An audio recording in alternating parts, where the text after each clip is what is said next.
জাতীয় স্তরের ভারোত্তোলকের বিরুদ্ধে মহিলাদের হস্টেলে ঢুকে পড়ার অভিযোগ। বিতর্কে কমনওয়েলথে সোনাজয়ী ভারোত্তোলক অচিন্ত্য শিউলি। পাটিয়ালায় জাতীয় শিবিরে মহিলাদের হস্টেলে ঢুকে পড়ার অভিযোগ। জাতীয় শিবির থেকে বের করে দেওয়া হয় অচিন্ত্য শিউলিকে। প্যারিস অলিম্পিক্সেও সুযোগ পাবেন না অচিন্ত্য শিউলি। আর অচিন্ত্য শিউলির সঙ্গে যোগাযোগ করা হলেও তার কোনো প্রতিক্রিয়া পাওয়া যায়নি। আরো বিস্তারিত জানবো, সৌমিত্র রায় আমাদের সঙ্গে টেলিফোন লাইনে রয়েছে। সৌমিত্র, কি জানতে পারছো? দেখো দৌস্মিতা, এটা বৃহস্পতিবার রাত্রিবেলা ঘটনা। বৃহস্পতিবার রাত্রিবেলায় যে ঘটনাটি হয়, এই অচিন্ত্য শিউলি বাঙালি ছেলে, 2022 সালে কমনওয়েলথ গেমসে তিনি সোনা পেয়েছিলেন।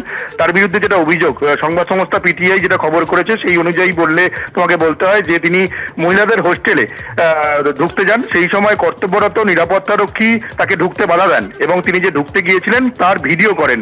ফলে সেই ভিডিও ফুটেজ কর্তব্যরত নিরাপত্তারক্ষী তিনি যে সাই অর্থাৎ স্পোর্টস অথরিটি অফ ইন্ডিয়ার কর্তাদের কাছেও পাঠান এবং এনআইএস পাটিয়ালার যে এক্সিকিউটিভ ডিরেক্টর বিনীত কুমার তার কাছেও পাঠান।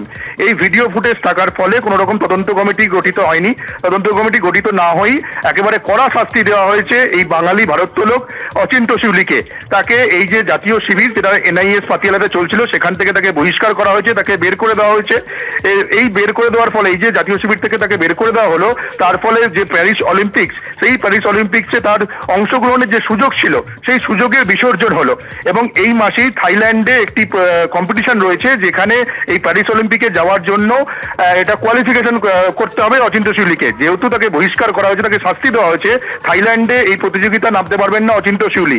তার ফলে প্যারিস অলিম্পিকের সুযোগ পাওয়ার যেটুকু সুযোগ ছিল তা আর প্যারিস অলিম্পিকে যেতে পারবেন না এই অচিন্ত্য শিউলি। তুমি জানো যে 2022 সালে কমনওয়েলথ গেমসে, বার্মিংহাম কমনওয়েলথ গেমসে সোনা জিতে একেবারে হই হই ফেলে দিয়েছিলেন এই অচিন্ত্য শিউলি।